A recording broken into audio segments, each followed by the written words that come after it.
Karakter yang baik, macam mana nak bentuk?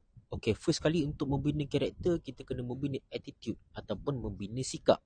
So daripada attitude terbinanya karakter.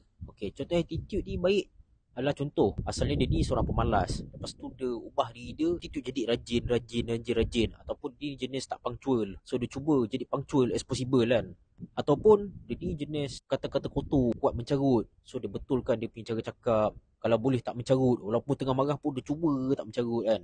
So dengan cuba memperbaiki attitude ni secara konsisten, lama-lama dia akan membina karakter, dan attitude tu, sikap tu akan satu dengan kita. So itulah pembentukan karakter. Sebab attitude dan habit yang kita buat, dia membentuk diri kita, membentuk satu karakter yang baik. Dan karakter yang baik ni, dia akan attract orang, dia akan mengatasi apa-apa pun, dia akan mengatasi paras rupa, dia akan mengatasi kekuasaan, dia akan mengatasi harta kekayaan. So hujung-hujung memang karakter. Dan karakter ni boleh dibentuk oleh setiap manusia, tak kisahlah rambut dia jenis kerenteng ke lurus ke, orang tu kulit gelap ke, bangsa apa ke. Memang karakter ni dia adalah powerful attraction macam gravity, dan karakter yang baik dia bersinar seperti matahari, dia akan bersinar berbanding orang lain.